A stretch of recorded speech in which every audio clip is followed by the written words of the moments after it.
அனைத்து மாணவர்களுக்கும் வணக்கம்.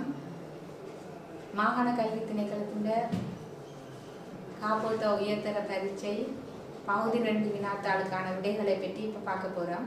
பகுதி 2 வினாத்தாள் பிள்ளைகள் உங்களுக்கு 8 வினாக்கள் தந்து அதில் 5 வினாக்களை நீங்கள் விடை எழுத சொல்லியிருக்கு. அதில் முதலாவது வினா கட்டாய வினா. அதில் முதலாவது வினாக்கு நீங்கள் 15 வினாக்கள் இருக்குது. 15 வினாக்களுக்கு நீங்கள் விடையளிக்கணும். முதல் 10 வினாக்களுக்கும் 10 புள்ளிகளும், இறுதி 5 வினாக்களுக்கும் 2 புள்ளிகளுமாக மொத்தம் 20 புள்ளிகள் உங்களுக்கு கிடைக்கும். இதில் நீங்கள் விடைகளைத்தான் இப்போ பார்க்குறீங்க. வினாத்தால் ஏற்கனவே உங்களுக்கு தரப்பட்டு நீங்கள் அதுக்கான பரீட்சையை எழுதி இந்த விடைத்தாளுடன் தானே இப்போ இந்த விடைகளை நீங்கள் பார்த்து கொண்டிருப்பீங்க. அப்படின்றபடியே உங்களுக்கு இதில் விடைகள் தான் காண்பிக்கப்படுகிறது.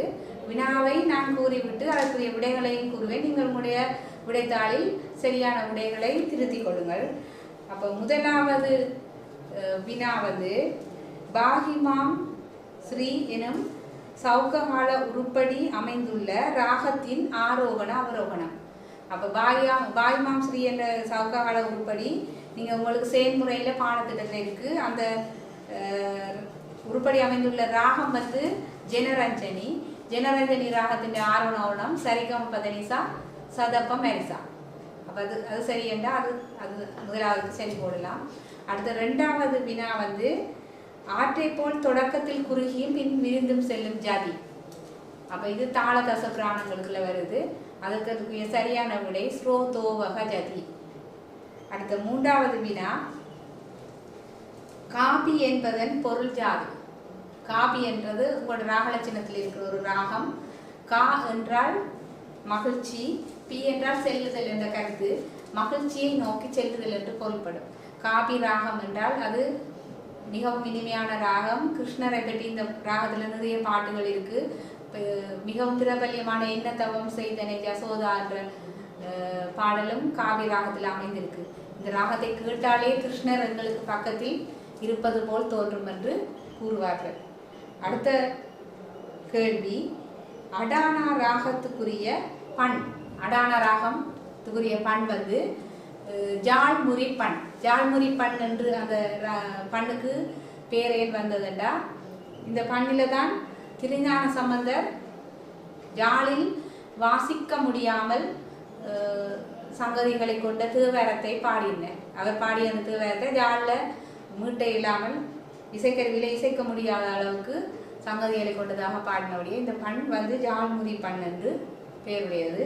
அடுத்த கேள்வி மாது சம்பந்தமான அணிகளுள் அனுப்பிராசம் என்பதன் பொருள். அனுப்பிராசம் என்றது உங்கள் பகுதி 1 இந்த வினா. அது இடையிடையே முடியும். அனுப்பிராசம் என்பது இந்த இதில் பிள்ளைகள் உங்களுக்கு கிருதியை அலங்கரிக்கும் அணிகளில் வருது. கிருதியை அலங்கரிக்கும் அணிகள் என்று சொல்லி மாது சம்பந்தமான அணிகள், தாது சம்பந்தமான அணிகள், தாது மாது சம்பந்தமான அணிகள் என்று நீங்கள் படிச்சிருக்கிறீங்க. அப்போ அதில் அனுப்பிராசம் என்று சொல்றது இடை அழகு என்பதை குறிக்கிறது. இப்போ அனுப்பிராசம் இதில் 4 இருக்குது பிள்ளைகள். ஜமகம் மடக்கு என்று சொல்றது. ஜமகம் மடக்கு என்றதும் கிருதி அலங்கரிக்கும் அணிகளில் ஒன்று. மற்றது அந்நிய பிராசம் முடிவழகு, அனுப்பிராசம் இடையழகு. அப்போ அதாவது அந்நிய பிராசம் என்றால் ஒரு பாடலில் அந்த முடிய இது கிருதி அலங்கரிக்கும் அணிகளுக்குள்ள இது ஒரு வடமொழி இலக்கணம் சார்ந்துதான் இந்த விஷயம் வருது. இப்போ ஜமகம் அந்நிய பிராசம் அனுப்பிராசம் என்பது வடமொழி சொற்கள் தான் பிள்ளைகள். அப்போ அனுப்பிராசம் என்பது இடையழகு. அதாவது தரானா துரகணி பராகு நாயடு நுராமா ஜேசிதே கராக என்று சொல்லி ராரா என்று எழுத்து இடையில வருது அந்த கவிதை என்ற அழகுக்காக. அதுதான் அனுப்பிராசம் என்பது குறிக்கிறது. அப்போ இதற்கான விடை இடையழகு. அடுத்தது 6வது வினா கோபிகா மனோகரம் எனும் பாடலை இயற்றியவர். அதற்கான விடை முத்துசுவாமி தீட்சிதர். அடுத்தது 7வது வினா மலையாள இலக்கண அகராதி எவ்வாக்கிய காலத்தில் இயற்றப்பட்டது. அது சுவாதி திருநாள் மகாராஜா.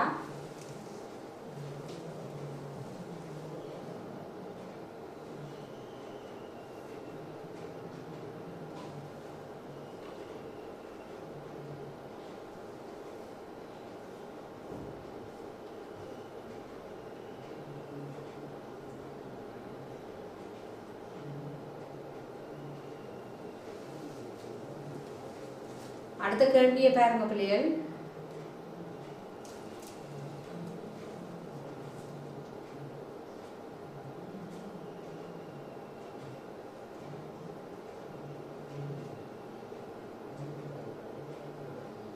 மந்திரஸ்தாயி, மத்தியஸ்தாயி, தாரஸ்தாயி ஆகிய 3 ஸ்தாயிகளையும் இந்துஸ்தானி இசையில் எவ்வாறு அழைப்பார்கள்? மந்திர சப்தக, மத்திய சப்தக, தார சப்தக. இது ஈஸியான கேள்வி. அதே மாதிரி தான் இந்த சொற்கள் வருது. அவனுக்கு நினைவில் வச்சு கூட எழுதலாம். அடுத்தது 9வது கேள்வி. 9வது கேள்வி, தேவார பதிகங்கள் பாடப்பட்ட நூற்றாண்டு. அது 7ஆம் எட்டாம் 9ஆம் நூற்றாண்டுகள் என்பது அதுக்கு சரியான விட. அடுத்தது 10வது கேள்வியை பாருங்க. 10வது கேள்வி, 19வது அஷ்டபதியை எவ்வாறு அழைப்பார்? 19வது அஷ்டபதி என்றால் அதுக்கு ஜெயதேவர் எழுதின அஷ்டபதிகளில் 19வது அஷ்டபதியை ரெண்டு விடை இருக்கு. அதுக்கு தரிசன அஷ்டபதி, சஞ்சீவி அஷ்டபதி. ஏனென்றால் இது வந்து அந்த இறைவன் தரிசனம் பெற்றது, அதோட அந்த நீண்ட ஆயுளும் கிடைக்க பெற்றதுன்றபடியா 2 பேர் இருக்கு இதுக்கு. தரிசன அஷ்டபதி, சஞ்சீவி அஷ்டபதி என்பது 2 விடைகள். அடுத்த 11வது கேள்வி, நேச்சுரல் அல்லாத ஸ்வரங்கள் எவ்வாறு அழைக்கப்படும்? அப்போ மேற்கத்தேச இசையில சங்கராபரண ராகத்தை தான் நேச்சுரல் ஸ்வரங்கள் என்று அழைக்கப்படும். அவை அல்லாதது பிளட் ஷாப் என்று அழைக்கப்படும். அந்த பிளட் ஷாப் என்றது வந்து பிளட் என்றது வந்து கோமள ஸ்வரங்களையும், ஷாப் என்றது தீவிர ஸ்வரங்களையும் குறிக்கிறது. அப்போ அதுக்கு விடை பிளட் ஷாப் என்பதாகும். மற்ற 12வது கேள்வி, அப்பர் தேவாரத்தில் இடம்பெறும் பாவின அமைப்புகள். அதில் திருவிருத்தம், திருத்தாண்டகம், திருக்கொருந்தொகை, திருநேரிசை. அப்போ இதில் வந்து 2 விடைக்கு 2 புள்ளிகள் வீதம் தான் உங்களுக்கு வழங்கப்படும் இறுதி பரீட்சையில். ஆனால் இதில் 4 விடைக்கு உங்களுக்கு 2 புள்ளிகள் வீதம் இந்த வினா அமைந்திருக்கிறது. இறுதி பரீட்சையில் கூடுதலாக 2 விடை வர கேள்விகள் தான் உங்களுக்கு வரும். அடுத்தது 13வது கேள்வி, சுருதி நிர்ணயிக்கப்பட்ட வாத்தியங்கள் எவை? சுருதி நிர்ணயிக்கப்பட்டா சுருதி கூட்டுவதற்கு வசதி இல்லாமல் அந்த வாத்தியம் உருவாக்கும் பொழுதே இத்தனை கட்ட சுருதி என்று சொல்லி உருவாக்கப்படுற வாத்தியங்கள். அப்போ அது வந்து புல்லாங்குழல், கடம், நாதஸ்வரம். அது 3ம் அதில் சுருதி நிர்ணயிக்கப்பட்ட வாத்தியங்களை உருவாக்கியே நாங்கள் அதில் சுருதியை நிர்ணயிக்கப்பட்டுத்தான் அந்த வாத்தியங்கள் உருவாக்கப்படுது. இதில் வந்து நீங்கள் ஏதாவது 2 எழுதியிருந்தா, நாதஸ்வரம் அல்லது கடம் அல்லது புல்லாங்குழல், இதில் நாதஸ்வரம் உங்களுக்கு காட்சிப்படுத்தப்பட்ட விடையில் குறிக்கப்படலை. ஆனால் ஏதாவது 2 எழுதியிருந்தா அதற்கு நீங்கள் புள்ளிகளை போடலாம், சரியை போடலாம்.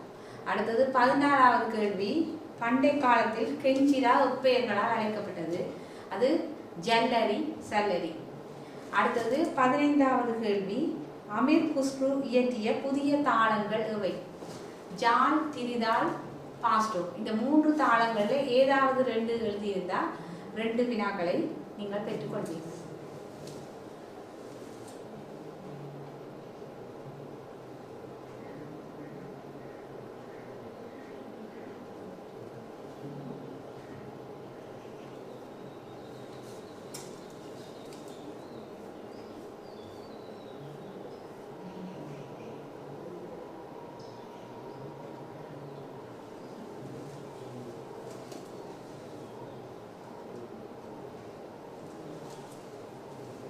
அடுத்த வினா, முதலாவது வினா, 2வது வினா. இந்த வினாத்தால கமகம் என்பதன் வரவிலக்கணம் யாது? அப்போ கமகம் என்பது ஸ்வரங்களையோ ஸ்வரக்கோர்வைகளையோ பாடும்போதோ அல்லது வாசிக்கும் போதோ தக்க இடங்களில் தக்கவாறு அசைத்து பிடித்து ராகஸ்வரூபத்தினை வெளிப்படுத்துதல் ஆகும். அப்போ கர்நாடக சங்கீதத்துக்கு கமகம் உயிர்நாடி போன்றதாகும். அப்போ நீங்கள் இந்த கமகம் என்று சொன்ன உடனே சில பிள்ளைகள் எழுதுறது கமகம் ஸ்வரங்களை அசைத்து பாடுதல் ஆகும், அல்லது அசைவு, கமகம் என்பது அசைவு ஆகும். இப்படி சுருக்கமாக எழுதி போட்டு ஏதாவது தங்களுக்கு தெரிஞ்ச வசனங்கள் எழுதி சரியாக விட எழுதிட்டோம். அப்படி எழுதக்கூடாது.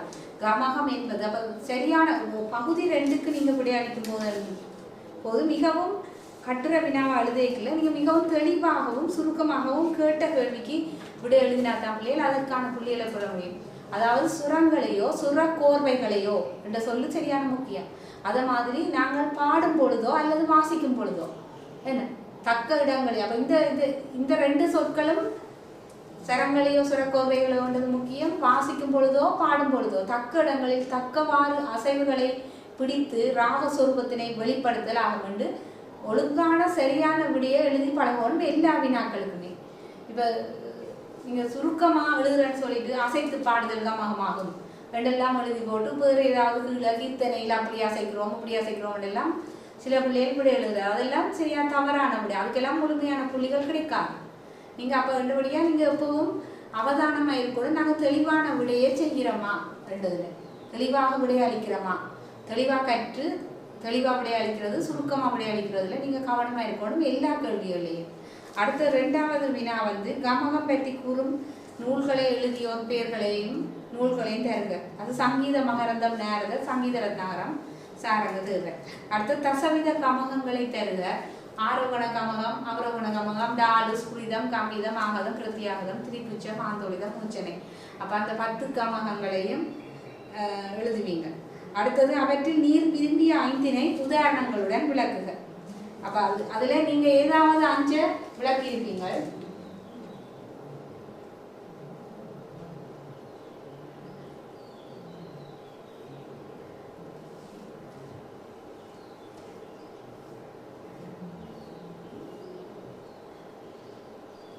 அப்போ நீங்கள் ஒவ்வொருத்தரும் ஏதாவது 5 தானே விளக்கியிருப்பீங்க. அப்படின்னு சொல்லி நான் எதுவும் இதை இந்த 5 யார் தெரிவு செய்த தெரியாது. உங்களுக்கு விடையில அனைத்து கமகங்களை பற்றின விடைகளும் தரப்பட்டிருக்கு. ஆரோகண கமகம் ஆரோகண வரிசையில் அமைந்தது உதாரணம் தரப்பட்டிருக்கு. அவரோகண கமகம் அவரோகண முறையில் அமைந்துள்ளது. டாலு பாடும்போதோ இசைக்கருவிகள் வாசிப்போது கீழ் சுரஸ்தானது மேல் நோக்கி எலும்பும் உண்டாகும் கமகம். ஸ்புரித கமகம் ஜண்டேஸ்வரங்களில் முதல் வரும் ஸ்வரத்தை சாதாரணமாகவும் 2வது ஸ்வரத்தையும் அழுத்தி பிடிக்கும் கமகம். கம்பீர கமகம் தக்க இடங்களில் தக்க அளவில் கம்பீரமாக அழுத்தமாக அசைத்து பாடுவது. 6வது ஆகத கமகம் சரி ரிக கமம் அப்பா போன்ற ஸ்வர கோர்வைகளை அசைத்து பாடுவது ஆகத கமகம் என்று சொல்லப்படும்.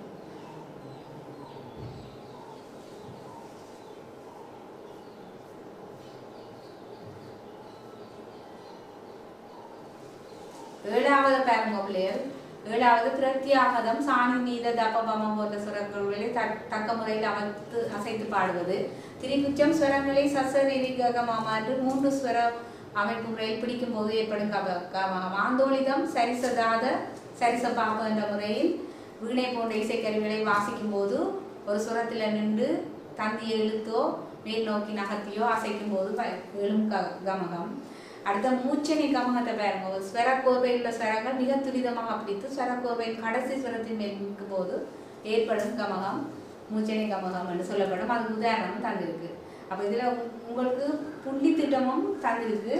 அதில் நீங்கள் கமகத்தின் வரைவிலக்கணத்துக்குரியது நூல்களுக்கு எத்தனை புள்ளி 5ஐயும் விளக்கமாக எழுதியிருந்தா சரியாக இதில் குறிப்பிட்ட மாதிரி சரியான முறையில் விளக்கத்தோடு எழுதியிருந்தா தான் 5 புள்ளிகள்.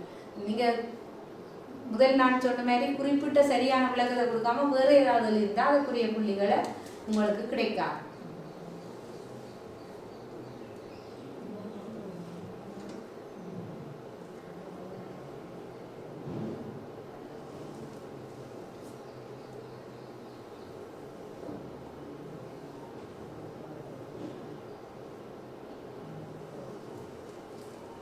அடுத்த கேள்வி இசைக்கருவி சாரங்கி கிட்டாரை பற்றி உங்களுக்கு வந்திருக்குது.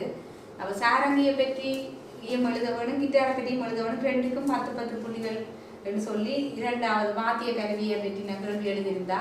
அப்போ சாரங்கியின் தோற்றம் 17ஆம் நூற்றாண்டில் வளர்க்கிருந்தது. சாரங்க வினான்ற பேரில் நம்ம அதில் என்னென்ன நூல்கள் அது காணப்படுறதுன்னு சொல்லி விளக்கியிருக்கணும். அமைப்பை பற்றி நீங்கள் விளக்கியிருக்கணும்.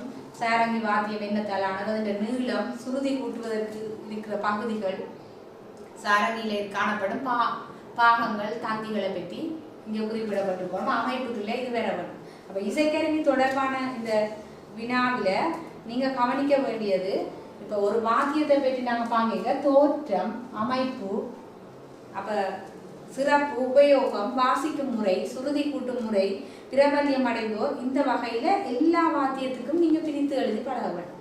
இப்போ இந்த புள்ளியில உங்களுக்கு வந்து தந்திருக்குது தோற்றம், அமைப்பு, சிறப்பு. சிறப்புக்குள்ள உபயோகமும் வரும். அந்த வாத்தியத்தின் உபயோகமும் சிறப்புக்குள்ள வரும்.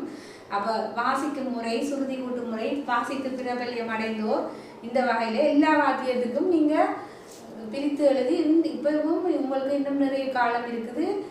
உங்களோட ஏஎல் பாடத்திட்டத்தில் உள்ள அனைத்து வாத்தியங்களுக்கும் இதே மாதிரி உங்களோட நோட்ஸில் அப்படி இல்லை. உங்களோட கை நூலில் வகுப்பறையில் தரப்பட்ட நோட்ஸ்கள் அப்படி இல்லை. ஆனால் வினாவில் வந்து கேள்வி உங்களுக்கு இப்படி தான் வரப்போகுது. எனவே நீங்கள் என்ன செய்ய வேணுமெண்டா இன்றையிலிருந்து எல்லா வாத்தியத்துக்கும் இந்த வகையில் அனைத்து வாத்தியங்களையும் பிரித்து நீங்கள் விளக்கமாக எழுதி அதை மனனம் செய்து கற்று விளங்கி வைத்திருப்பதன் மூலம் தான் வாத்திய கேள்விக்கு நீங்கள் சரியான புள்ளிகளை பெற்றுக்கொள்ள முடியும். அப்போ இந்த ஒரு வினாவை பார்க்கறதன் மூலம் இந்த 2 வினாக்களையும் பார்ப்பதன் மூலம் ஏனைய வாத்தியங்கள் எது வந்தாலும் நீங்கள் அதற்குரிய விடையளிக்கிற முறையை தெரிஞ்சு கொள்ள வேண்டும். வாசிக்கும் முறை, சுருதி கூட்டும் முறை, மற்றது அதில் வாசித்து பிரபல்யம் அடைந்தோர். அப்போ இதில் பாருங்க, வட இந்தியாவில் பிரதான பக்க வாத்தியம் தனியாக வாசிக்கிறது, வாய்ப்பாட்டுக்கும் வாசிக்கிறது ஏற்றதாக இருக்குது. எல்லா விதமான கமகங்களையும் வாசிக்கலாம். கதக் நடனத்துக்கு பக்கவாத்தியமாக வாசிக்கப்படுகிறது.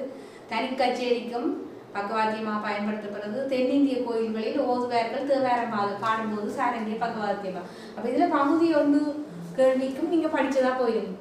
பகுதி 1 கேள்விக்கும் படித்ததாக போதும். பகுதி 1, 2 வினாவுக்கும் படித்த தென்னிந்திய கோயில்களில் தேவாரம் பாடும்போது பக்கவாத்தியமாக பயன்படுத்தப்படும் இசைக்கருவி என்று சொல்லிட்டு அதுக்கு 5 விடையை தரலாம் பகுதி 1. நல்லபடியாக இசைக்கருவியை நீங்கள் பிரித்து எழுதி இவ்வாறு படிக்கும்போது உங்களுக்கு சரியான பாயிண்ட்ஸான கருத்துக்கள் மனதில் நிற்கும். அப்போ இந்த முறையில் நீங்கள் அனைத்து வாத்தியங்களையும் பிரித்து எழுதி படித்துக்கொள்ள வேண்டும் என்று கேட்டுக்கொள்ளும்.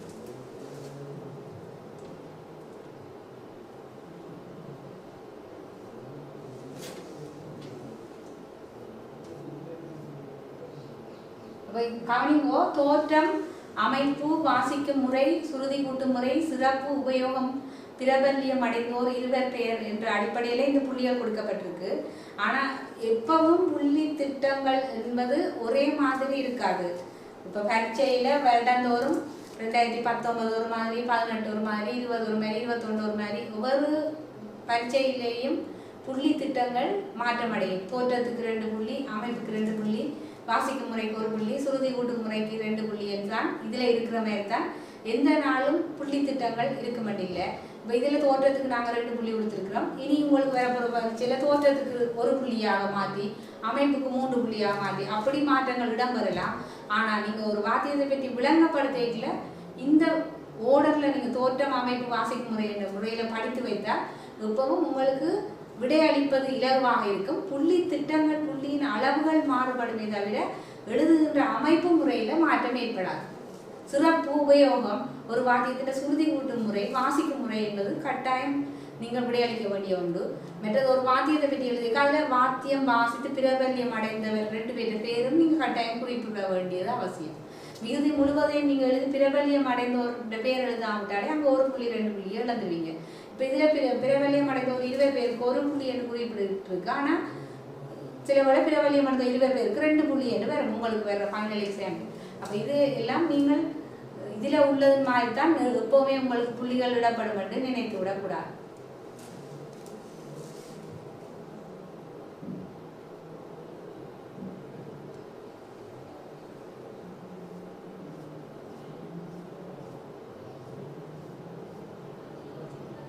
கிட்டார் எழுதினாங்கள் பாருங்க. கிட்டாரை பற்றி 16ஆம் நூற்றாண்டில் கிட்டார் எல்லாம் உங்களுக்கு இசைக்கருவியில் தோற்றம், அமைப்பு, உபயோகம், வாசிக்கும் முறைன்னு சொல்லி உங்களோட கை நூலையும் இல்லை. அதே நேரம் நீங்களும் அப்படி பிரித்து எழுதி இவ்வளவு நாளும் படிச்சிருக்காட்டா இந்த ஒரு விடையை பார்த்துட்டாலும் நீங்கள் அதை தொகுத்து எழுதி கொள்ளுங்க. இதே மாதிரி இன்னும் எழுதாமல் உங்கள்கிட்ட இருக்கிற ஏனைய இசைக்கருவிகளை பற்றியும் அப்படி பிரித்து எழுதி கொள்ளுங்க. அந்த நோட்ஸுக்குள்ளே இருந்து தான் இந்த விஷயம் பிரித்து எழுதப்பட்டிருக்கு.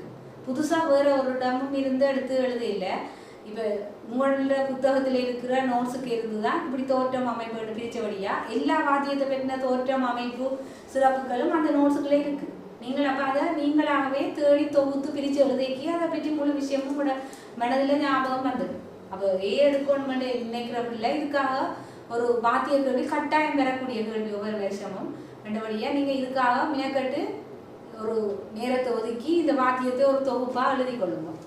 கிட்டார் வந்து 16ஆம் நூற்றாண்டில் வாசிக்கும் முறையில் மாற்றங்கள் ஏற்பட்டது. இந்த மாற்றம் ஸ்பெயின் நாட்டிலிருந்து ஆரம்பிக்கப்பட்டது. சாஸ்திரிய ரீதியான வாசிப்பு முறை இதில் 16ஆம் நூற்றாண்டில் உருவாகினது. இந்த கிட்டார் வாசிக்கக்கூடிய வாத்தியத்தில் வாசிக்கக்கூடிய உருப்படிகள் 554ஆம் ஆண்டு இயற்றப்பட்டது. ஸ்பெயின் தென் அமெரிக்க நாட்டில் ஆகியவர்கள்லாம் பெருமளவில் கிட்டாரை வாசிக்கக்கூடியவராக இயற்றியிருக்கிறார். அது விசேடமான வாசிப்பு முறை கோட் முறையாகும். அமைப்பு இந்த வாத்தியம் தட்டையான மேற்பாகத்தையும் கீழ்ப்பாகத்தையும் மெட்டுக்களையும் கொண்டது. உலோகத்தாலான மெட்டுக்களை கொண்டது. சாஸ்திரிய சங்கீதம் வாசிக்கிற கிட்டார் 6 தந்திகளை உடையது. அப்போ இது நைலோனாலோ உலோகத்தினாலோ முற்காலத்தில் விலங்கி உடலினாலோ ஆக்கப்பட்டது. முற்காலத்தில் இப்போ கூடுதலாக உலோகத்தினால தான் கிட்டார் தந்திகள் வாசிக்கப்படுது.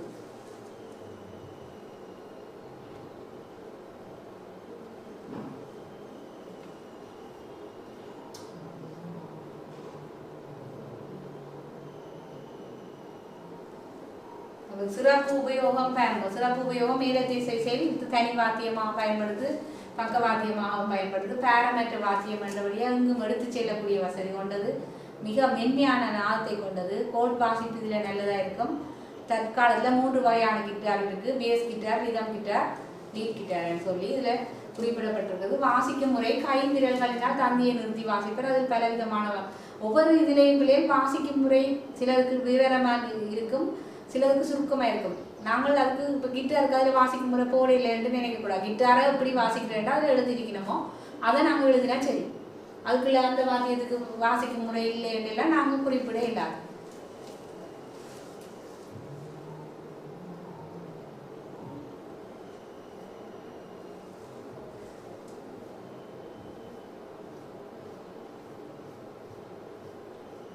சுருதி கூட்டும் முறை தோற்றம்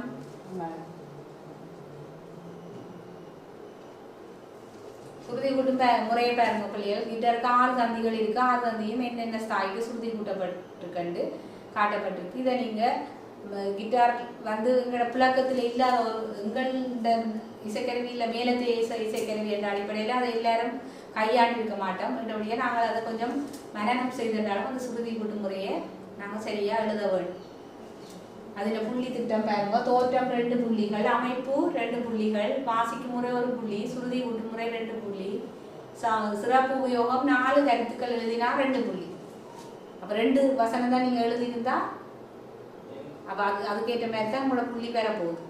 அப்போ நீங்கள் கவனமாக கற்றுக்கொள்ள வேணும். புள்ளி திட்டம் இதே மாதிரி தான் ஃபைனல் பரீட்சையில் வர வேண்டி இல்லை, வேறு மாதிரியும் அமையலாம். ஆனால் நீங்கள் வாத்திய கேள்வி கட்டாயம் வருகிற ஒரு கேள்வி, ஈஸியான கேள்வி. நீங்கள் இதே மாதிரி கோட்டு வாத்தியம் கடம் எல்லாவற்றையும் பிரித்து எழுதி கற்றுக்கொள்ளுங்க. போன வருஷம் உங்களோட வினாத்தாளில் அந்த இசைக்கருவிகள் தந்தை ஏனைய இசைக்கருவிகள் இந்த வருஷம் வாரத்துக்கு சந்தர்ப்பம் இருக்குது. இதற்கு முன்னரும் உங்களுக்கு ஒரு பரீட்சை மாகாண கல்வித்துறை கலந்தால் இணையதளத்தின் மூலம் பயிற்சி பரீட்சை ஒன்று வினாத்தாள் போடப்பட்டது. அதில் உள்ள பகுதி 2 வினாக்களையும் இதில் உள்ள பகுதி 2 வினாக்களையும் முழுமையாக நீங்கள் கற்றுக்கொள்வதன் மூலம் சிறந்த புள்ளிகளை பெற முடியும்.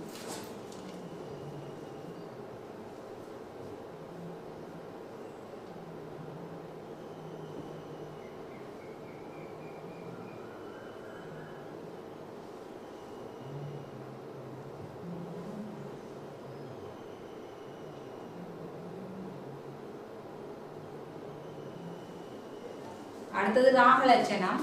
ராகலட்சணம் தொடர்பான வினாவில பிள்ளைகள் நீங்கள் விடையளிக்கும் போது கவனிக்க வேண்டிய விடயங்கள் இதில் வந்து உங்களோட வினாத்தாளில் வந்து உங்களுக்கு கம்சத்வனி, ஆபோகி, கீரவாணி, சாவேரி கொடுத்துருக்கு. போன பரீட்சை முதலும் ஒரு பரீட்சை நடைபெற்றதால் அந்த பயிற்சி பரீட்சையில் இடம்பெற்ற விடயங்கள் இந்த பரீட்சையில் இல்லாமல் இருக்கணும் என்ற அடிப்படையில் இந்த ராகங்கள் உங்களுக்கு தரப்பட்டிருக்கு. ஆனால் இந்த வருஷம் உங்களுக்கு ஹமீர் கல்யாணியும் வரலாம் ராகலட்சணம் கேள்வியா. மற்றது இந்துஸ்தான் ஹாவி போன வருஷம் வந்தபடியே இந்த வருஷம் ஹமீர் கல்யாணி, கீரவாணி வரக்கூடிய சந்தர்ப்பம் இருக்குது. அப்போ இப்படியான வரக்கூடியதுன்னு எதிர்பார்த்து போட்டது தான் கட்டாயம் வர இல்லை, வேறு ராகங்களும் வரலாம். ஆனால் ராக லட்சணத்துக்கு நீங்கள் விடையளிக்கும் போது கவனிக்க வேண்டியது ராகத்தின் மீளகள், ஆரோணம் அவரோகணம், மற்றது ஜீவ நியாச கிரக ஸ்வரங்கள், ராக விவரம். அந்த ராக விவரத்தை பற்றி ஒரு 4 வசனம் 5 வசனம் முக்கியமான விஷயங்கள். அதில் என்னென்ன விவரம்டா பண், காணகாலம், அந்த ராகத்தின் ஜீவ நியாச கிரக ஸ்வரங்களை விட பண் வந்து காணகாலம், ரசம், மற்றது தமிழிசை பெயர், இப்படி இவ்வாறான சிறப்பான அம்சங்கள் இந்த விசேடமாக பாடப்படும் உருப்படி அந்த ராகத்தில். இப்போ சங்கராபரணம் வேண்டாம், வெண்பா பாடுறோம், மோனம் வேண்டாம், திருவாசகம் பாடுறோம், அப்படி ஏதாவது விசேடமாக பாடப்படுற உருப்படி இருந்தால் அந்த விசேடமாக பாடப்படுற உருப்படி, இவ்வாறான விஷயங்களை நீங்கள் அந்த ராகத்தின் சிறப்பு விஷயங்களுக்குள்ள 4 வசனம் 5 வசனமாவது எழுத ஆயத்தமாக்கி வைக்க வேண்டும். அடுத்தது உருப்படி அந்த ராகத்தில் அமைந்த ஒரு 3 உருப்படி கணக்க படிக்கணும்னு சொல்லி 6, 7 பாடமாக்கி எல்லாத்தையுமே மறக்கிறத விட நீங்கள் ஒரு 3, ஒரு வர்ணம், ஒரு கிருதி, ஒரு கீர்த்தனை அந்த ராகத்தில் அமைந்தது. அப்போ உங்களுக்கு தேவையான ஒரு 2 புள்ளியோ ஏதோ தான் அதுக்கு கிடைக்க போகுது. அப்போ அதை நீங்கள் மனனம் செய்து வைக்கிறது ஒரு கடினமான விடயம் இல்லை. அப்போ ராகலட்சணத்தை பொறுத்தவரை நான் சொன்ன ஓர்டரில் அதை பாடமாக்கினீங்கன்னா இந்த ஓர்டரில் தான் உங்களுக்கு விடை வரும். இந்த விடையில வந்து உங்களுக்கு குறிப்பிடப்பட்டுள்ளது எல்லாம் பிள்ளைகள் சுருக்கமான முறையில தான் குறிப்பிடப்பட்டிருக்கு.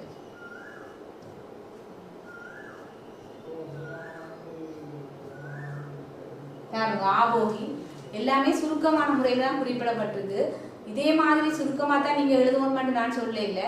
ஆனால் நீங்கள் கணக்க எழுதி போட்டும் அதில் முக்கியமாக அந்த ராகத்தை பற்றின ஜீவஸ்வரம், நியாசஸ்வரம், மெட்டது அதில் காணகாலம், அதில் பண், அதில் ரசம், சரி அந்த ஒவ்வொரு ராகத்துக்கு ரசம் இருக்குது. கருணா ரசத்தினதான ராகம் அல்லது பக்தி ரசத்தை கொண்டது அப்படியெல்லாம் இருக்குது. அதெல்லாம் எழுதாமல் விட்டு நீங்கள் சும்மா அந்த ராகத்தை பற்றி அலட்டி ஒரு பிரியோசனமும் இல்லை.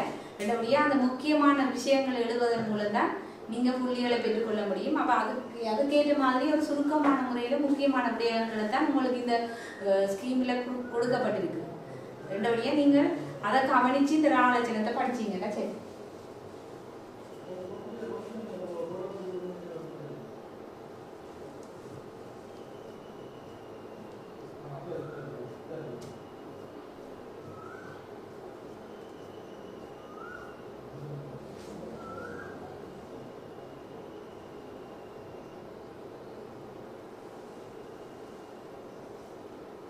ஹம்சத்வனி, சாவேரி, இந்த 4 ராகங்களையும் எந்த ராகம் எழுதியிருந்தாலும் நீங்கள் இதற்குரிய விடைய சரியான முறையில் கீழே பாருங்க புள்ளித்திட்டு. ராகத்தின் மேளன் அல்லது தாய் ராகம் 1 புள்ளி, மேளன் ஆரோணவனம் 1 புள்ளி, சரஸ்தானம் 1 புள்ளி, ஜீவ நியாச கிரகஸ்வரங்கள் 1 புள்ளி, ராக விவரத்துக்கு 2 புள்ளி கொடுத்துருக்கு. இதே மாதிரி தான் எல்லா புள்ளி திட்டமும் மேற்கொண்டில்லை, அதில் மாற்றங்கள் ஏற்படலாம். ஆனால் நீங்கள் இந்த அடிப்படையில் உருப்படிகள் 2 எழுதியிருப்பேன் 2 புள்ளி, பொருத்தமான சஞ்சாரத்துக்கு 2 புள்ளி. அப்போ ஒவ்வொரு ராகத்துக்கும் நீங்கள் சஞ்சாரம் எழுதுவதும் உருப்படி எழுதுவதும் கட்டாயமானது. முழு ராகலட்சணமும் எழுதியும் நீங்கள் சஞ்சாரமும் உருப்படியும் இந்த ராகலட்சணத்தை எழுதி கேட்டால் நீங்கள் 4 புள்ளியை இழக்கிறீங்க. சரியா? 10 புள்ளியில் 8 புள்ளி தான் உங்களுக்கு கிடைக்க போகுது. அப்போ 2க்கும் சேர்த்து 16 புள்ளிகள் தான் கிடைக்கும் 20 புள்ளிக்கு பதிலாக. அப்போ 2 வழியாக நீங்கள் அந்த சில விடயங்களில் கவனமாக இருந்து உங்களோட பரீட்சையில் எழுதிக்க மறக்காமல் எழுதுனீங்கன்னா சரி.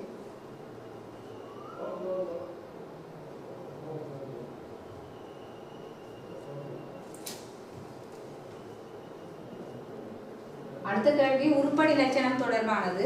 உருப்படி லட்சணத்தில் உருப்படியை பற்றின விளக்கம் எழுத வேண்டும் பிள்ளைகள். நீங்கள் முதல் பொதுவாக லட்சண கீதத்தை பற்றி கேட்டால் லட்சண கீதத்தை பற்றி விளங்கப்படுத்தணும், கீதத்தை பற்றி நாங்கள் விளங்கப்படுத்தணும். கீதம் இது எப்படிப்பட்ட உருப்படி, அதில் உருப்படி எளிதான உருப்படி, மெட்டது இதில் பல்லவி அங்க வித்தியாசங்கள் இல்லை என்று சொல்லி அதை பற்றி விளங்கப்படுத்திட்டு பிறகு நீங்கள் லட்சண கீதத்தை பற்றி விளங்கப்படுத்துவீங்க. லட்சண கீதம் வந்து ஒரு ராகத்தின் விவரத்தை கூறுவது, அது 2 வகைப்படும் என்று சொல்லி ராகத்தின் சாகித்யம் எந்த ராகத்தில் அமைந்திருக்கிறதோ அந்த ராகத்தில் லட்சணத்தை சாகித்யத்தில் கொண்டிருக்கும்.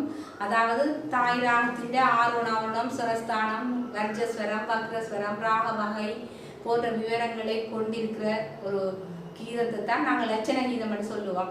ஒரு லட்சண கீதத்தின் உதவியை கொண்டு நாங்கள் நிறைய அநேகமான ஜன்னிய ராகங்கள சரித்திரங்களை அறியலாம். தாய் ராகங்கள அநேகமான ராகங்கள சரித்திரத்தை அறியலாம். அதுலேயும் தாய் ராகத்தில் அமைந்த லட்சண கீதத்தை, ஜனராகத்தில் அமைந்த லட்சண கீதத்தை நாங்கள் என்னன்னு சொல்றோம்? ராகாங்க லட்சண கீதங்கள் என்று சொல்றோம். அந்த ராகாங்க லட்சண கீதங்கள் 3 வகைப்படும். அது சூத்திர காண்டம், உபாங்க காண்டம், பாஷாங்க காண்டம். அப்போ சூத்திர காண்டத்தில் எந்த ராகம் அந்த ராகம் எந்த ராகத்தில் அமைந்துள்ளதோ அந்த ராகத்தில் சுரஸ்தானங்களை பற்றி குறிக்கப்பட்டிருக்கும்.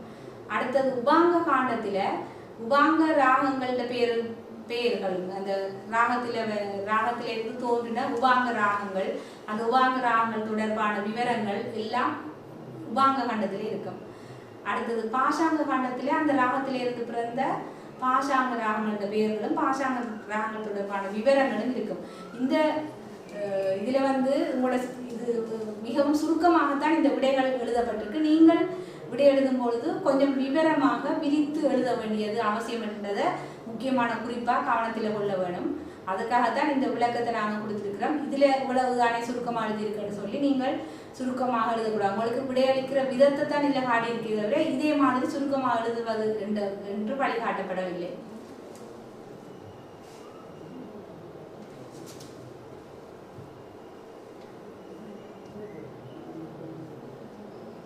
அடுத்த கிருதி பாருங்க. கிருதி இசை வடிவங்களில் மிகச்சிறந்ததும் அரங்கு இசை வடிவங்களில் மிக முக்கியமானதுமாகும்.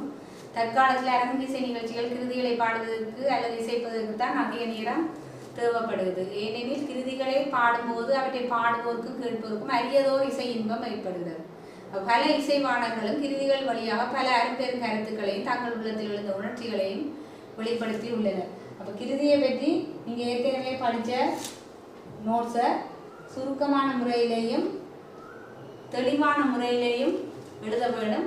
எழுதி பிறகு கீழே நீங்கள் கிருதிகள் இயற்றியோரையும் கிருதிகளையும் உதாரணமாக கொடுங்க. கிருதிகளை இயற்றியோரையும் உதாரணமாக கொடுங்க. இதில் இயற்றியோர்ன்ற பேர் சார்ந்து இருக்கு. உதாரணங்கள், பாட்டுகள், கிருதிகள், கிருதியை நீங்கள் படிச்சிருக்கீங்க தானே. இப்போ ராவம்சா போன்ற அப்படி கிருதிகள் நிறைய இருக்கு தானே. அது மாதிரி கிருதிகளை உதாரணமாக கொடுங்க.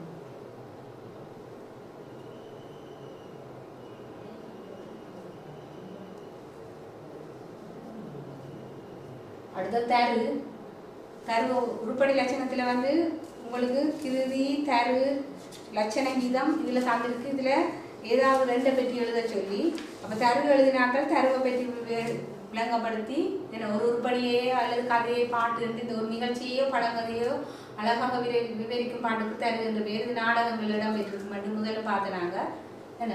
அப்போ இதில் பிரவேசிக தரு என்று சொல்லி ஒரு தரு வகைகள் இருக்குது. அப்போ அதை பற்றி முழுக்க நீங்கள் விளங்கப்படுத்தணும். இந்த உருப்படி லட்சணம் எடுத்தால், இந்த கேள்வி எடுத்தால் அதை பற்றின விளக்கம் முழுமையாக அளிக்கப்பட வேண்டும்.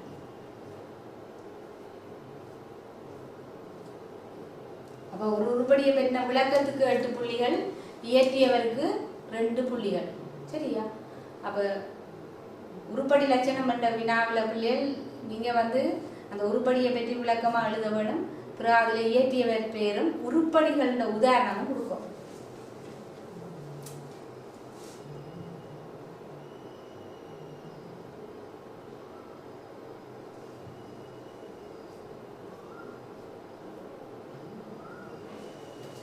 அடுத்த கேள்வியை பாருங்க.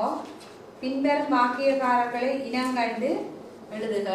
அப்போ இனங்கண்டு 4 பேர் இது தந்திருக்குது. ஸ்வரமாளிகா என்ற நூலை எழுதியவர் பத்கண்டே. குருமூர்த்தி என்ற முத்திரையை கொண்டவர் வைடால குருமூர்த்தி சாஸ்திரிகள். மற்றது 3ஆம் ஜோர்ஜ் மன்னன் நரசிம்மன் வயலின் வாசித்த ஆங்கிலேய இசைக்கலைஞர் மொசாட் பெருமாளையின முடியும் வண்ணம் பாடல்களை பாடுகிறார். அப்போ வாழ்க்கை வரலாறை பற்றி எழுதிக்கல நீங்கள் கவனிக்க வேணும். இப்போ வாழ்க்கை வரலாறுல இதில் உங்களுக்கு சுருக்கமான முறையில் தான் எல்லாற்ற வாழ்க்கை வரலாறும் நாங்கள் தந்திருக்கிறோம். இதை விட கொஞ்சம் பிரித்து நீங்கள் எழுத பழகிக்கொள்ளணும். பரீட்சையில் எழுதிக்கல இதில் நீங்கள் வாழ்க்கை வரலாறு எழுதிய பெற்றோர், இளமை கல்வி, கற்ற மொழிகள், இவற்றை முதல் குரு மற்றது இயற்றிய உருப்படி முதல்ல அவர் இயற்றின உருப்படி விசேடமாக பாடப்படுற உருப்படி அந்த அவர் விசேடமாக இயற்றின பிரதான கீர்த்தனை தொகுப்புகள், தொகுதி கீர்த்தனைகள், கொத்து கீர்த்தனைகள், அவர் பெற்ற விருதுகள், பட்டங்கள், மற்றது சீடர்கள் இறந்த ஆண்டு என்ற அடிப்படையில் நீங்கள் உருப்படியில் வாழ்க்கை வரலாறை படிக்க வேண்டும். வாழ்க்கை வரலாறு இந்த அடிப்படையில் நீங்கள் படித்தால்தான் இதில் நீங்கள் நிறைய புள்ளிகளை பெற முடியும். அந்த அடிப்படையில் தான் சுருக்கமாக உங்களுக்கு இதில் தரப்பட்டிருக்கே தவிர நீங்கள் பரீட்சைக்கு இதே மாதிரி பாயிண்ட்ஸாக சுருக்கமாக எழுத வேண்டும் என்றதுக்காக வழிகாட்டியாக தெரியல. ஆனால் நீங்கள் இந்த விஷயங்களை தவற விட்டு வேறு ஏதாவது எழுதி பிரயோசனம் இல்லை. முக்கியமான இந்த விஷயங்கள் எல்லாம் இடம்பெற வேண்டும் என்பதற்காகத்தான் இந்த விடயங்களை உங்களுக்கு குறிப்பிட்டு தந்திருக்கு. இதோடு சேர்த்து நீங்கள் மேலும் விரிவாக அவர்களுடைய வாழ்க்கை சம்பவங்கள், அவர்களுடைய இசை காட்டிய தொண்டுகள் எல்லாத்தையும் மேலும் விரிவாக விரித்து எழுதி நிறைய புள்ளிகளை பெற வேண்டும். ஆனால் இதில் குறிப்பிட்டிருக்கிற விஷயங்களை நீங்கள் தவற விடக்கூடாதுன்றதுக்காக தான் முக்கியமான விஷயங்களை இதில் குறித்து காட்டியிருக்கு.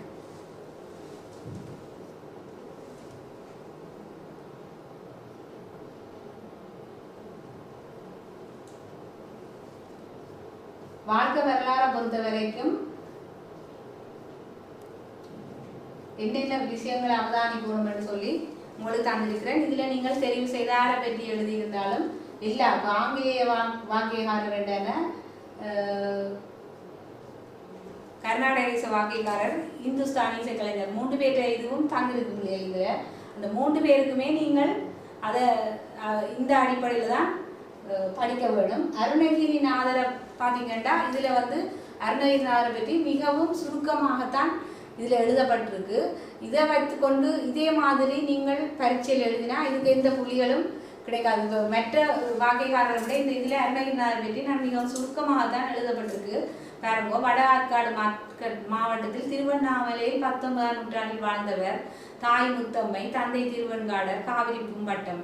அப்போ அங்கால பாருங்க என்ன இருக்கு, முருகன் கையிலேருந்துமே பாடல்கள் ஏற்று மாற்றல் தூரவரம். அப்போ இதை வச்சுக்கொண்டு நீங்கள் அதை பிரித்து எழுத வேணும். அது தொடர்பான பாயிண்ட்ஸ் அவ்வளவும் பெறணும் பண்ணுறதுக்கு தான் அதை குறித்து காட்டியிருக்கு.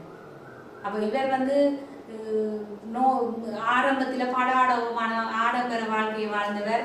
அவருக்கு பிறகு உல்லாசமான வாழ்க்கைகள் வாழ்ந்ததால் நோய்கள் ஏற்பட்டது. அந்த நோயின் கொடுமை தாங்கி இல்லாமல் அவர் திருவண்ணாமலை கோபுரத்திலே ஏறி குதித்தவர். குதிக்கும் போது முருகன் அவரை கையில ஏந்தி காப்பாற்றினது. அதுக்கு பிறகு அதிலிருந்து அவருக்கு பாடல்கள் இயற்றும் ஆற்றல் கிடைத்தது. அதற்கு பிறகு அவர் துறவி போல தன் வாழ்க்கையை தொடர்ந்தவர். 2 அவ்வளவும் அந்த முதலாவது முருகன் கையில் ஏந்தியமை பாடல்கள் இயற்றும் ஆற்றல் துறவரம் என்ற விஷயத்துக்குள்ள இருக்குது. அப்போ அவ்வளவு பந்தியையும் நான் உங்களுக்கு இதில் எழுதி காட்டப்படவில்லை. அப்போ இது இவ்வளவும் சுருக்கமாக நீங்கள் தந்திருக்கு. இந்த பாயிண்ட்ஸை வச்சுக்கொண்டு நீங்கள் பிரித்து அதை எழுத வேண்டும். நீங்கள் வீட்டில் இருந்து இதே மாதிரி ஒவ்வொரு வாழ்க்கை வரலாறையும் சுருக்கமான பாயிண்ட்ஸாக எடுத்துட்டு இந்த 3 இதை பார்த்துக்கொண்டும் நீங்கள் இந்த 3 விடயங்களை பார்த்துக்கொண்டு இப்போ நான் இந்த விஷயங்கள் அவ்வளோதையும் சொன்ன மாதிரி நீங்கள் சொல்லி பார்க்க வேண்டும். வாழ்க்கை வரலாறு கற்றுக்கொள்றதுக்கு உரிய முறை இதுதான். முத்தித்தெரு பத்தித்தெரு நகையில முருகன் அடி எடுத்து கொடுத்த சமஸ்கிருத மொழியில் புலவை பெற்ற மிகப்பெரிய கவி. இது விசைக்கு பொருத்தமான பல சந்தங்கள், தாளங்கள் எல்லாமே பெற்ற பாடல்கள் இடம்பெற்றதால இவர் சந்த பாவலர் என்று புகழப்பட்டார். மொத்தம் 16,000 திருப்புகழில் இயற்றியிருக்கிறார். அதில் 1367 பாடல்கள் தான் இப்பொழுது எங்களுக்கு நூல் வடிவமாக இருக்குது. தாய்மானவர் பிற்காலத்தில் வாக்கிற்கு அருணகிரியை புகழ்கிறார். திருப்புகள் நிறைய ஏராளமான திருப்புகளை பாடியிருக்கிறார். அப்போ இதில் இந்த இவற்றை வாழ்க்கை வரலாறு மிகவும் சுருக்கமான முறையில் தந்திருக்குது. இதை வச்சுக்கொண்டு நீங்கள் விரிச்சு கீழே இருக்கிறது எல்லாம் அப்படித்தான் சுருக்கமான முறையில் தந்திருக்கு. முழுக்க தாளங்களை பற்றி இப்போ பஞ்சகவி தாளம், பிரஸ்தாக்கிர மங்கலம் தாளம், அந்நிய தாளம், விசம தாளம், சந்த தாளம் போன்று பல தாளங்கள் இதை வேறு அருணகிரிநாதன் தாளங்கள் அழியாமல் காப்பாற்றின பெருமை அருணகிரிநாதருக்குத்தான் உண்டு என்று கூறுவார்கள் என்று சொல்லி நீங்கள் விரிச்சு எழுத வேண்டும். திருப்புகள் தவிர கந்தர் அனுபூதி, கந்தர் அலங்காரம் ஆகியவற்றையும் இவர் இயற்றியிருக்கிறார். மற்றது இவரது பூத வேதாள வகுப்பு பாடல்கள் சரித்திர முக்கியத்துவம் வாய்ந்தவை. இந்த இவ்வளவு விஷயங்களும் உங்களோட வாழ்க்கை வரலாறுல இடம்பெற்றிருக்கணும் என்றதுக்காகத்தான் இதை குறிப்பிட்டு காட்டியிருக்கே தவிர இதே மாதிரி நீங்கள் பரீட்சைக்கு விட எழுதுவது என்ற அர்த்தத்தில் இது காட்டப்படவில்லை. அதை நன்றாக நினைவில் வைத்து நீங்கள் இந்த ஒரு பாயிண்ட்ஸை வச்சுக்கொண்டு நீங்கள் விரித்து உங்களுடைய வினாவை விடையளிக்கும் வண்ணம் எழுத வேணும். சுருக்கமாக எழுத வேணும். ஆனால் இந்த பாயிண்ட்ஸை தெளிவாகவும் எழுத வேணும். இதை விட விரிவாக எழுத வேணும். அப்போ இதை நீங்கள் வீட்டில் இருந்து எழுதி பழகி பயிற்சி செய்கிறதுக்காகத்தான் இது ஒரு வழிகாட்டியாக உங்களுக்கு தரப்பட்டிருக்கு. இப்போ பிரபுடதேவ மகாராஜர் 1450 திருவண்ணாமலை மகாராஜா மூலிகை கிளி வடிவம் கூடுவிட்டு கூடுவாயும் சக்தி விரோதிகள் இருப்பு எஞ்சிய வாழ்நாள் கிளிநாடு வடிவம் பண்ணி இருக்குது. அப்போ இதை வச்சு கொண்டு நீங்கள் எழுதுவீங்கள். பிரபுடம் தேவ மகாராஜர் என்பவர் 1450 திருவண்ணாமலையில் இருந்தவர் மகாராஜாவுக்கு என்ன ஒரு நோய் ஏற்பட்டது. அந்த நோயை தீர்க்கிற மூலிகையை எடுப்பதற்காக அருணகிரிநாதர் கூடு விட்டு கூடுபாயும் சக்தியை பயன்படுத்தி தன்னுடைய உடலில் உடலை ஒரு இடத்துல மறைத்து வைத்து விட்டு கிளி வடிவம் எடுத்து இந்த மூலிகையை பெறுவதற்காக சென்றார். அப்போது விரோதிகள் அவருடைய உடலை எரித்து விட்டனர்.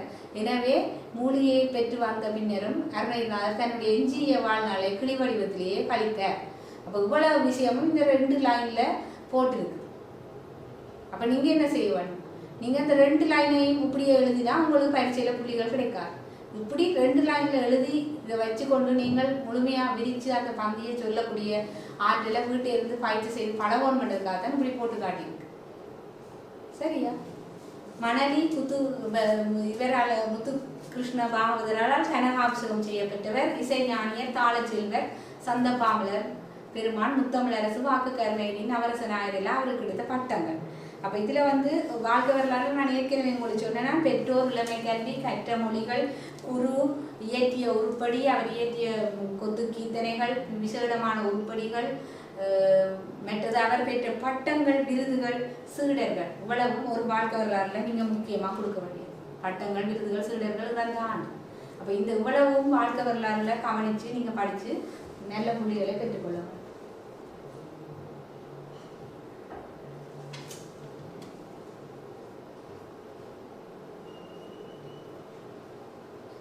பத்கண்டே இந்துஸ்தானி இசைக்கலைஞர் இவற்றை வாழ்க்கை வரலாறும் இதே முதல் சொன்ன மாதிரி தான் திருப்பி ஒரே விடயங்களை மீண்டும் மீண்டும் சொல்ல தேவையில்லை. பிள்ளைகள் வாழ்க்கை வரலாறு எல்லாருக்கும் இப்போ 4 வாழ்க்கை வரலாறுல நீங்கள் 2 தெரிவு செய்து எழுதிருப்பீங்க.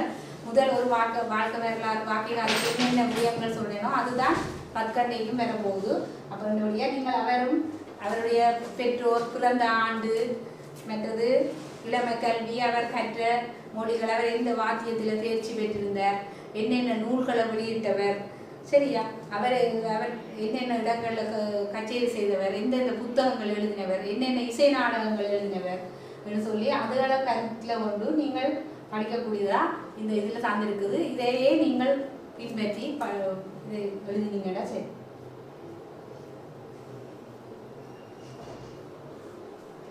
அடுத்த கேள்வி சிறுகுறிப்பு பிள்ளைகள். சிறுகுறிப்பு என்று சொன்னால் சிறுகுறிப்பில் எது வருமென்று நீங்கள் எதிர்பார்த்து படிக்கிறது கொஞ்சம் கஷ்டம். சிறுகுறிப்பில் நீங்கள் எதுக்குள்ள எந்த ஒரு பகுதிக்குள்ளேயும் சிறுகுறிப்பு வரலாம் உங்களுக்கு. ஆனால் குறிப்பாக வாழ்க்கை வரலாறு வாத்தியம் ராகலட்சணம் எல்லாம் ஒவ்வொரு வருஷமும் கட்டாயம் இடம்பெறுற கேள்வி. அதை நீங்கள் சாய்ஸில் விடணும் நினைக்காம அதை தேர்வு செய்து படிங்கோ. அதால் கட்டாயம் நிறைய புள்ளிகள் இருக்கிறதுக்கு வாய்ப்பு இருக்குது. சிறுகுறிப்பில் தாளதச பிராணங்கள் நான் சிறுகுறிப்பு கேள்வி ஒன்று நீங்கள் செய்ய விருப்பமாக இருந்தால் தாளதச பிராணங்கள் ராக பிரிவுகள் கிருதியை அலங்கரிக்கும் மணிகள் ராகத்தின் 10 லட்சணங்கள் தசவித கமகங்கள் ஜன்னிய ராக பிரிவுகள் 72 மேலகத்தா மேற்கத்திய விதிமுறை. இப்போ நான் சொன்ன இந்த இவ்வளவு விஷயங்களையும் தெளிவாக கற்றீங்கள் என்றால் சிறுகுறிப்பு என்ற பாடம் உங்களுக்கு என்ற வினாவை நீங்கள் செய்யக்கூடியதாக இருக்கு. அப்படி இந்த இவ்வளவு வினாவையும் தெளிவாக இருக்கிறதால சிறுகுறிப்பு என்ற பகுதி வினாவையும் செய்யக்கூடியதாக இருக்கும். பகுதி ஒன்றிலையும் கணிசமான புள்ளிகளை நீங்கள் பெறக்கூடியதாக இருக்கும். இவ்வளவு பாட அளவுகளையும் தெளிவாக கற்றுக்கொள்ள வேண்டும். சிறுகுறிப்பு என்ற கேள்விக்கு நீங்கள் விடை அளிப்பதற்கு இதில் உங்களுக்கு இந்த வினாத்தாளில் மத்தியமகால சாகித்யம் உபய வக்ரராகம் மார்க்கம் கதிபேதம் விவாதி மேளங்கள் தொடர்பாக தந்திருக்கு. அதாவது கிருதி அலங்கரிக்கும் மணிகளுக்குள்ள முதலாவது கேள்வி, 2வது ஜன்னிய ராக பிரிவுகளுக்குள்ள, 3வது தாளதச பிராணத்துக்குள்ள, 4வது தாளதச பிராணத்துக்குள்ள இடம்பெற்றிருக்கு, 5வது 72 மேளகத்தாக்கள் இடம்பெற்றிருக்கு. அதை எப்படி விடை அளிக்க வேண்டும் என்பது இங்கே உங்களுக்கு காட்டியிருக்குது. மத்தியமகால சாகித்யம் கிருதியின் ஏதாவது ஒரு அங்கத்தின முடிவில் ஆவர்த்தனங்கள் துரித நடைமாற்றம் பெற்று மத்திய மகாலத்தில் அமைவது மத்திய மகால சாகித்யம் அதுக்கு உதாரணம். அடுத்த மார்க்கம். மார்க்கம் இதே முதலே பகுதி ஒன்றிலையும் உங்களுக்கு விளங்கப்படுத்தியிருக்கு இந்த பரீட்சை வினாத்தாள்ல.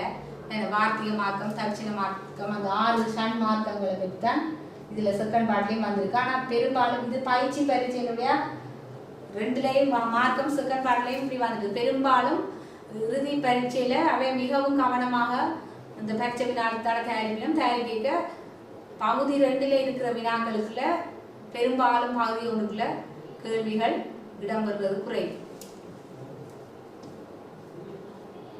அடுத்த விவாதி மேளம். விவாதி மேளம் நீங்க 72 மேளகத்தால் படிச்சீங்க. விவாதி மேளம் என்பவை விவாதி ஸ்வரங்களை உடைய மேளங்கள் ஆகும். இவற்றில் சுத்த காந்தாரம், சட்சுருதி நிஷம், சுத்த நிஷாதம், சட்சுருதி தேவதம் ஆகிய 4 விவாதி ஸ்வரங்கள்ல ஏதாவது 1 அல்லது 2 ஸ்வரங்கள் வந்தால் அது விவாதி மேளங்கள் ஸ்வரங்களுக்கு விவாதி மேளங்கள் என்று சொல்லப்படும். சரியா?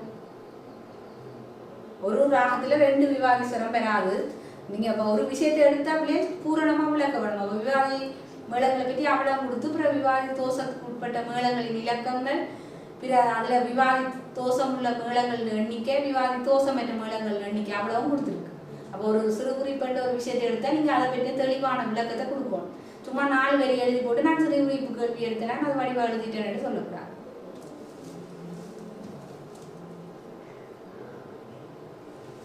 அடுத்த வினா 8 கர்நாடக இசைக்கும் இந்துஸ்தானி இசைக்குமான ஒற்றுமைகளை எழுதுக அல்லது ஐரோப்பிய இசைக்கும் கர்நாடக இசைக்குமான வேற்றுமைகளை எழுதுக. இதுல வந்து கர்நாடக இசை இந்துஸ்தானி இசை ஒற்றுமை வேற்றுமைகள் என்ற ஒரு பாடம் இருக்கு உங்களுக்கு. ஆனா அதுல வந்து ஒற்றுமைகள் இந்துஸ்தானி இசைக்கும் கர்நாடக இசைக்கும் நிறைய இருக்குது. ஏன்னா இந்துஸ்தானி இசைன்றது கர்நாடக இசையும் பாரசீக இசையும் ஒன்று சேர்ந்து அதன் அது 2க்கும் மேற்பட்ட கலப்பினால வந்த ஒரு இசை தான் இந்துஸ்தானி இசை. அப்போ என்னபடியா அதுல இந்துஸ்தானி இசையில வந்து நிறைய ஒற்றுமைகள் கர்நாடக இசையோட ஒன்றுபட்டதா இருக்குது. ஒற்றுமை நிறைய எழுதக்கூடியதா இருக்கு. அதே மாதிரி எங்களோட ஐரோப்பிய இசைக்கும் கர்நாடக இசைக்கும் வேற்றுமைகள் தான் நிறைய இருக்கு.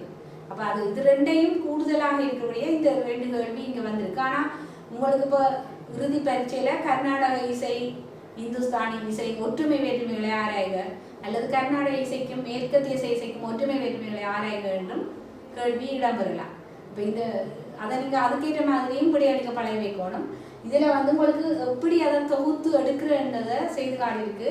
இப்போ உங்களோட புத்தகத்திலேயோ கை நூல்லையோ நீங்க வச்சிருக்கிற சங்கீத பாட நோட்ஸ், இந்த சங்கீத பாட அறிமுறை குறிப்புகள்லையோ உங்களுக்கு கர்நாடக இந்துஸ்தானி இசை பந்தி பந்தியா ராகம் பாடும் முறை, கச்சேரி பாடும் முறை அப்படித்தான் இருக்கு. அப்ப அது பல மாணவர்களுக்கு அது ஒரு விளக்கம் இல்லாமலும் கற்றுக்கொள்வதற்கு கஷ்டமாக இருக்குன்னு சொல்லி இப்படி ஒரு வடிவத்துல உங்களுக்கு போட்டு காட்டியிருக்கு. இதே மாதிரி நீங்க தொகுத்து இனி இதுல இல்லாத விஷயங்களையும் எடுத்துக்கொள்ளுங்க. கர்நாடக இந்துஸ்தானி ஒற்றுமைகள் இதுல தந்திருக்கா, நீங்க கர்நாடக இந்துஸ்தானி வேற்றுமைகளையும் இதே மாதிரி எழுது. இப்ப இதுல ஒற்றுமைகளை தொகுத்து காட்டியிருக்குது. 7 ஸ்வரங்கள் 12 ஸ்வரஸ்தானம் 2க்கும் பொதுவானது. கர்நாடக இசை பாதிப்பினால் இந்துஸ்தானி கச்சேரிகளில் வயலின் வாசிக்கப்படுது. கீர்த்தனை கிருதியில பல்லவி அனுபவ வீட்டில் மாதிரி இந்துஸ்தானியிலையும் ஸ்தாயி அந்தரா என்று கூறுவர். சரியா? மற்றது கசல் எனும் இந்துஸ்தானி உருப்படி வகை கர்நாடக சங்கீதத்தில் ஜாவளி கோப்பானது. தும்ரி என்ற பதம் என்பது தரானா என்பது தில்லானாவுக்கும், தும்ரி என்பது பதத்துக்கும் ஒப்பானது. இது எங்களோட உருப்படிகளுக்கு அவை என்ன உருப்படி. மற்ற ஸ்தாயிகள் எங்களோட மந்திர ஸ்தாய் மத்திய ஸ்தாய் மாதிரி அவை என்ன மந்திர சப்தகம் மத்திய சப்தகம் அப்படின்னு சொல்லி இதுல ஒற்றுமைகள் முழுக்க உங்களுக்கு குறித்து காட்டிருக்கு. இதை நீங்க நிதானமா கற்றுக்கொள்ளலாம். இந்த கேள்வி வினாவில் நீங்கள் சரியான முறையில் விடையளிக்காட்டிலும் நீங்கள் இனிமேலாவது இப்படி தொகுத்து இதை சரியான முறையில பிரித்து எழுதி கற்றுக்கொள்ள வேண்டும் என்பதற்காகத்தான் இந்த வினாவையும் போட்டு இதுக்குரிய விடையையும் போட்டிருக்கிறார். அடுத்தது கர்நாடக இசை மேல தேச இசை ஒரு வேற்றுமைகளையும் பாருங்க. அதுல வந்து 72 தாய் ராகங்களுக்கு இருக்கு. அவைக்கு மேஜர் ஸ்கேல் மைனர் ஸ்கேல் தான் இருக்குது. எங்களுக்கு ராகத்தை விஸ்தாரமாக பாடலாம். அவைக்கு நோட்டேஷன்ல இருந்து தான் வாசிக்கிறது. எங்களுக்கு கமகங்கள் அசைவுகள் எல்லாம் நிறைய இருக்குது. அவைக்கு அப்படி இல்லை. அப்ப நான் இதுல வந்து சுருக்கமா போட்டு காட்டியிருக்கு. உங்களுக்கு கமகங்கள் காணப்படுகின்றன, அவ்வாறு இல்லை அப்படின்னு சொல்லி சுருக்கமா இருக்குது. அப்ப நீங்களும் அதே மாதிரி கமகங்கள் காணப்படுகின்றன, அவ்வாறு இல்லை அப்படி எழுதுறீங்க. அப்ப நீங்கள் என்ன செய்யணும், நீங்க விரிச்சு எழுதணும். கர்நாடக இசையில் கமகங்கள் அசைவுகள் காணப்படுகின்றன. மேற்கத்திய இசையில் அவ்வாறு இல்லை. அவர்களுடைய இசை இப்படி தாய் அடிப்படையில் சுருதி அடிப்படையில் அமைந்திருக்கிறது என்று சொல்லி அதை விளக்கப்படுத்தி எழுத வேணும். அப்படி கூட புத்தகத்திலே இருக்குது. அப்போ விளக்கமாக நீங்கள் எழுத வேணும். ஆனால் அதே நேரம் அந்த விஷயத்தை தவற விடக்கூடாது. இப்போ இதுக்குள்ள எவ்வளவு வேற்றுமை இருக்குன்னு நிறைய பாயிண்ட்ஸ் வடிவமாக தந்திருக்கு. பஞ்சகதி பேதம் உண்டு, அங்கே சதுஷ்டகதி திஷ்டகதி மட்டும்தான் இருக்குது. இங்கே கச்சேரியில் 2-5 பேருக்கு உட்பட்டு 2க்கும் 5க்கும் இடைப்பட்டவர்கள் தான் பக்கவாத்தியம் வாசிப்பினர்.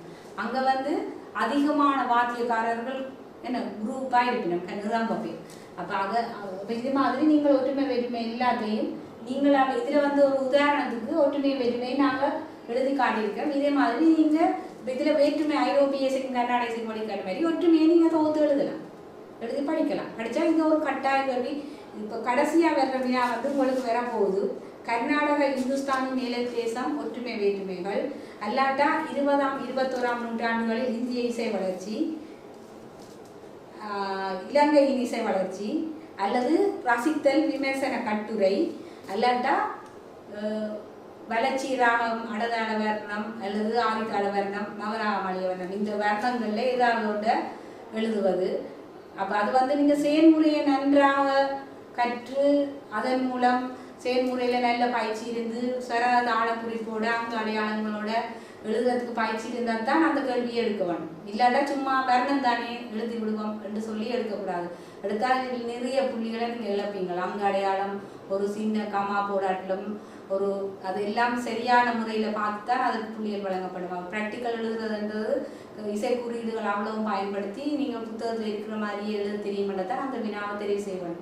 அதை விட அப்படி அது தெரியாதுன்னா அந்த கேள்வியை எடுக்கக்கூடாது. அது சரியாக தெரியாது அப்படின்றபடியாக கடைசி கேள்வி உங்களுக்கு இந்த இது சம்பந்தமாக கர்நாடக இந்துஸ்தானி இசை சம்பந்தமாக அல்லது மேற்கத்திய இசை சம்பந்தமாக அல்லாட்டா இந்திய இசை வளர்ச்சி அல்லது இலங்கையின் இசை வளர்ச்சி தொடர்பாக இந்த வருடம் வரலாம். நீங்கள் இவ்வளவு நேரம் கூறிய அத்தனை விடயங்களையும் மனதில் கொண்டு இதற்கு முன்னர் மாகாணத்தின் பயிற்சி பரீட்சைக்கு நாங்கள் இந்த இணையதளத்தின் ஊடாக உங்களுக்கு ஒரு வினாத்தாளை இணைத்திருந்தோம். அந்த வினாத்தாளில் உள்ள வினாக்களும் இந்த 2வது பயிற்சி பரீட்சை ஆகிய இந்த வினாத்தாளில் உள்ள வினாக்களும் இரண்டுமே இந்த வருடம் பரீட்சைக்கு வரும் என்று எதிர்பார்க்கப்படும் வினாக்களைத்தான் ஓரளவுக்கு நாங்கள் தெரிவு செய்து இந்த வினாத்தாள்களில் எழுதியிருக்கிறோம். எனவே இந்த அனைத்து 2 வினாத்தாள்களையும் தெளிவாக கற்று நீங்கள் நல்ல பெறுபொருள்களை பெற வேண்டும் என்று அனைவருக்கும் என்னுடைய வாழ்த்துக்களை தெரிவித்துக் கொண்டு விடைபெறுகிறேன்.